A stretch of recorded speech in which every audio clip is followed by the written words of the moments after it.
नमस्कार मित्रों, आगामी 20 अक्टूबर 2024 को ग्रहों में सेनापति मंगल राशि परिवर्तन करने वाले हैं और वो अपने शत्रु बुध की राशि मिथुन से निकलकर अपने मित्र चंद्रमा की राशि कर्क में प्रवेश करेंगे। कर्क में जब मंगल का प्रवेश होता है तो ये उनकी नीच राशि होती है, उसमें वो कमजोर होते हैं, तो ये आपको पहले से जानकारी होनी चाहिए। मित्रों, इस वीडियो से संबंधित जो पार्ट 2 है, 2 पार्ट में मैंने शुरुआत की जो 8 राशियां हैं, पहले पार्ट में मेष, वृषभ, मिथुन, कर्क की जानकारी दे चुका हूं। सेकंड पार्ट में सिंह, कन्या, तुला, वृश्चिक की जानकारी दे चुका हूं। साथ ही कुंभ राशि वाले जातकों के लिए अलग से एक वीडियो बनाई हुई है जिसको आप वीडियो सेक्शन में देख सकते हैं। आज इस वीडियो में मैं आपको धनु, मकर और मीन की जानकारी दूंगा कि इन राशियों पर मंगल के राशि परिवर्तन का क्या प्रभाव पड़ेगा जब उनका प्रवेश कर्क राशि में होगा। मित्रों, मंगल से जितनी भी आवश्यक जानकारी थी जो उनके गोचर से संबंधित है वो मैंने वीडियो के पार्ट 1 में दी हुई है। वीडियो की शुरुआत में आप जाकर उसको देख सकते हैं, तो उसको पुनः बार बार दोहराकर समय को व्यर्थ नहीं करेंगे। बस आपको एक संक्षेप में जानकारी दे देते हैं कि 20 अक्टूबर 2024 से 21 जनवरी 2025 तक मंगल कर्क राशि में रहेंगे और 21 जनवरी को वो वापस उल्टा चलते हुए मिथुन राशि में जाएंगे। उसके बाद 3 अप्रैल को वो वापस कर्क राशि में जाएंगे और 3 अप्रैल से 7 जून तक वो कर्क राशि में रहेंगे। इसके बाद 7 जून 2025 को वो सिंह राशि में चले जाएंगे। तो इतना लंबा उनका समय काल रहने वाला है, कर्क से मिथुन, मिथुन से कर्क, उसके बाद वो 7 जून 2025 को सिंह राशि में प्रवेश करेंगे। तो इतनी जानकारी आपको देना आवश्यक था। चलिए अब राशियों की जानकारी देते हैं। इस वीडियो में सबसे पहले बात करते हैं धनु राशि की। मित्रों, धनु राशि वालों के लिए यह जो गोचर होने वाला है मंगल का, ये बेहद ही समस्यादायी रह सकता है। मैं आपको डरा नहीं रहा हूं, आपको अवेयर कर रहा हूं, सतर्क कर रहा हूं। इसको आप वीडियो को ध्यान से देखिए और सुनिए और अभी अंत में उपाय भी बताऊंगा, तो आप उसको कीजिएगा। उससे आपको जो इसकी नेगेटिविटी है उसको कम करने में काफी हद तक सहायता होगी। मित्रों, धनु राशि जो होती है उसके लिए जो मंगल होते हैं, एक तो वो पंचम भाव जो त्रिकोण भाव होता है, शिक्षा, संतान का, लव रिलेशनशिप का घर होता है। साथ ही द्वादश भाव जो होता है जहां वृश्चिक राशि बनती है, कोर्ट कचहरी, मुकदमेबाजी, लीगल कॉम्प्लिकेशन का घर होता है, वो खर्च का घर होता है। इन दोनों भाव के स्वामी होकर गोचर होगा उनका अष्टम भाव में। अष्टम भाव में मंगल का गोचर आपके लिए तमाम तरह की चुनौतियों को पैदा कर सकता है। वो भी यहाँ पर वो कमजोर होकर नीच राशि में बैठेंगे। एक विपरीत राजयोग जरूर बन रहा है क्योंकि द्वादश के स्वामी होकर अष्टम में है। मित्रों, यहाँ से जब वो बैठेंगे अष्टम भाव में तो उनकी जो दृष्टि रहेगी वो लाभ भाव पर रहेगी, एकादश भाव पर, तुला राशि पर। उच्च दृष्टि जो मंगल की बन रही है मकर राशि पर, वो आपके धन भाव पर होगी, दूसरे भाव पर। और जो अष्टम दृष्टि रहेगी वो शनि पर रहने वाली है। अष्टम दृष्टि तीसरे भाव में शनि का गोचर चल रहा है कुंभ राशि में।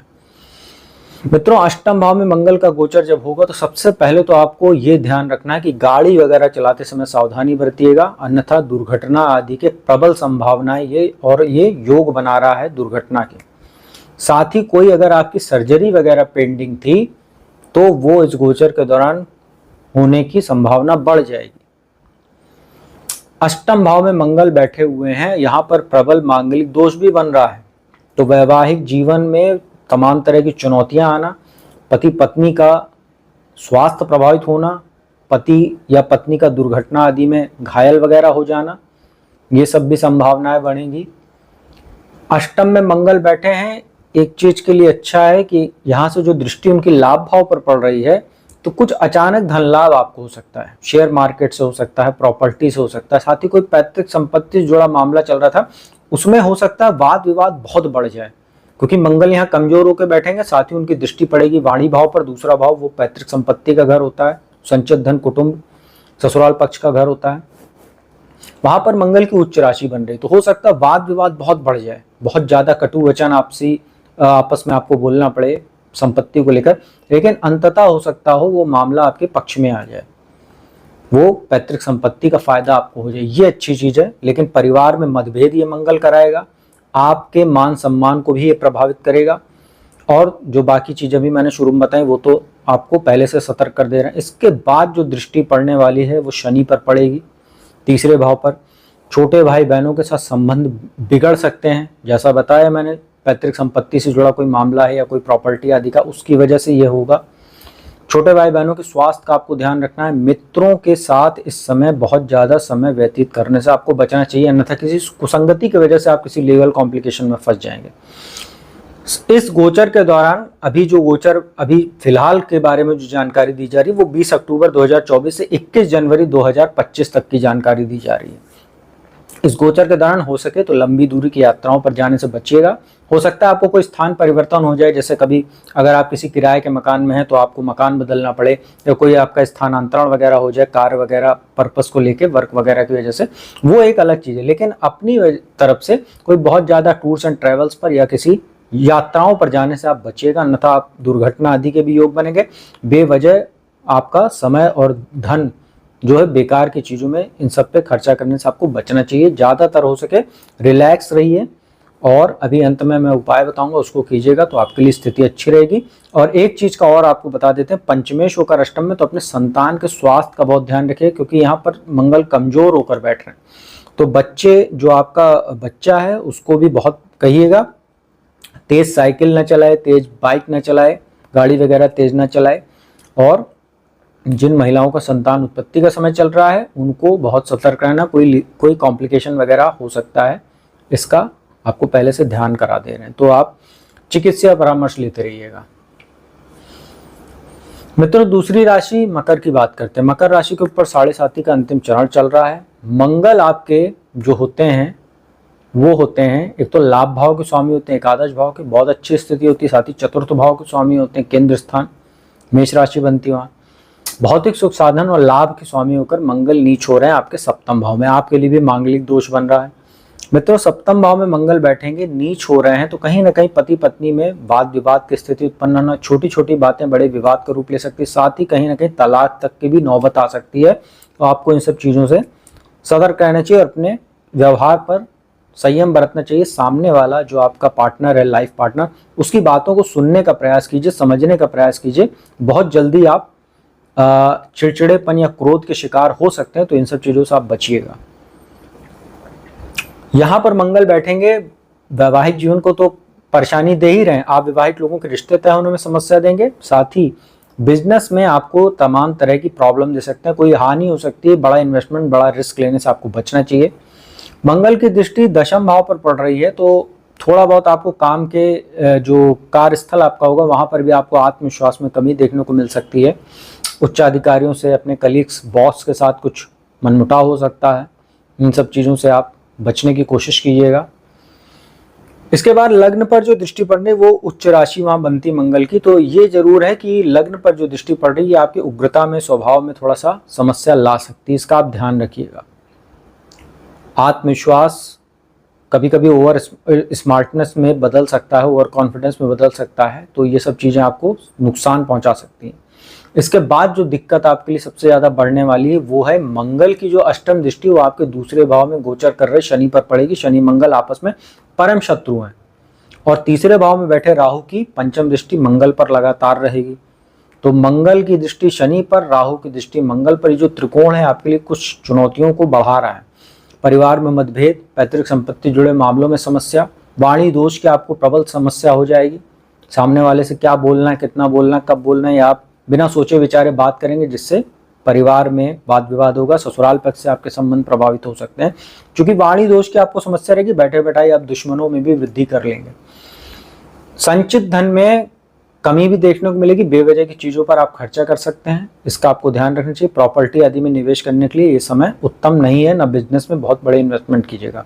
तो मकर राशि वालों को विशेष सावधानी बरतने की आवश्यकता है। मित्रों, इस वीडियो की अंतिम राशि की बात करते हैं। कुंभ राशि की बात नहीं करेंगे, मैं पहले बता दे रहा हूँ, कुंभ राशि के लिए एक अलग से वीडियो बनाई हुई है, आप वो वीडियो सेक्शन में जाकर देख सकते हैं। तो अब इस वीडियो में अंतिम राशि जो 12 नंबर की राशि होती है, मीन राशि की बात करते हैं।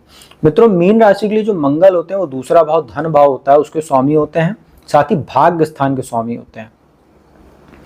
तो आपके लिए मंगल की स्थिति काफी अच्छी होती है, धन संबंधित और भाग्य के स्वामी होते हैं वो, और नीच हो रहे हैं कहाँ पर, वो पंचम भाव में, शिक्षा संतान के घर में। तो संतान को लेकर आपको कुछ चिंता हो सकती है, उसके स्वास्थ्य को लेकर चिंता हो सकती है, उसके कैरियर को लेकर चिंता हो सकती है। संतान उत्पत्ति का जिनके समय चल रहा है उनको कुछ मिसकैरेज वगैरह की संभावना या मेडिकल कॉम्प्लिकेशन वगैरह हो सकती है, इसका आप ध्यान रखिएगा। लाभ भाव पर दृष्टि रहेगी तो कुछ आपको लाभ जरूर करा सकते हैं मंगल। अगर आप स्पोर्ट्स से जुड़ा कोई काम करते हैं, इंपोर्ट एक्सपोर्ट का है, उसका बिजनेस का काम करते हैं, स्पोर्ट्स इक्विपमेंट्स का, उसके लिए फ़ायदेमंद है।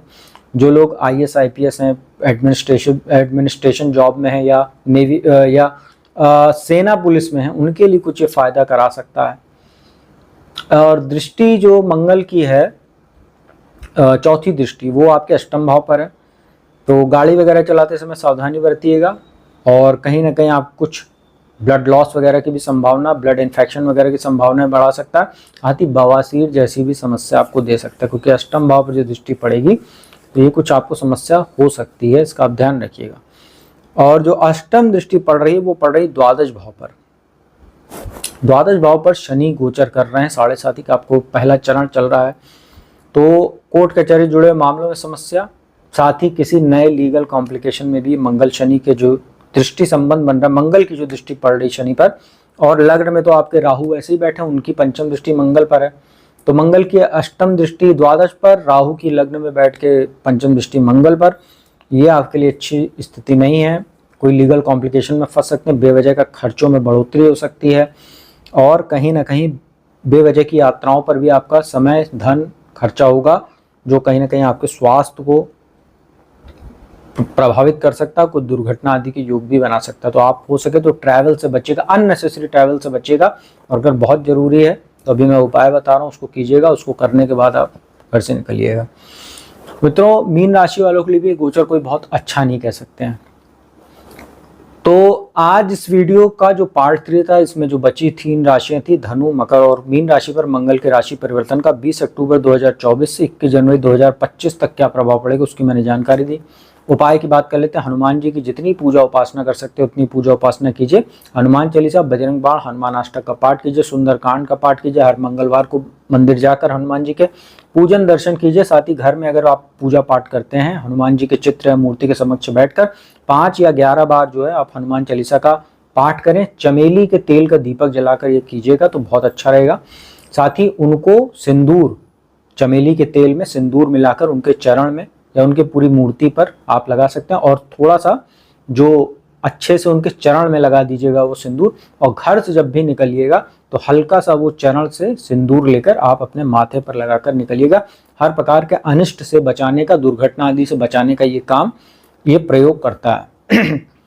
तो उम्मीद करता हूँ वीडियो आपको अच्छी लगी होगी। वीडियो अच्छी लगी उसको लाइक कीजिए, कमेंट कीजिए, ज़्यादा से ज़्यादा शेयर कीजिए। और जिसको कुंडली विश्लेषण कराना हो, मेरा नंबर डिस्क्रिप्शन स्क्रीन पर उपलब्ध है, संपर्क कीजिए, अपॉइंटमेंट लीजिए। देश दुनिया के किसी भी कोने से बैठकर कुंडली विश्लेषण का मेरे द्वारा आसानी से लाभ प्राप्त करिए। अब मैं अपने वाणी को विराम देता हूँ। अगली वीडियो में आपको किसी नए विषय के साथ जल्दी मिलूंगा। तब तक के लिए ओम नमः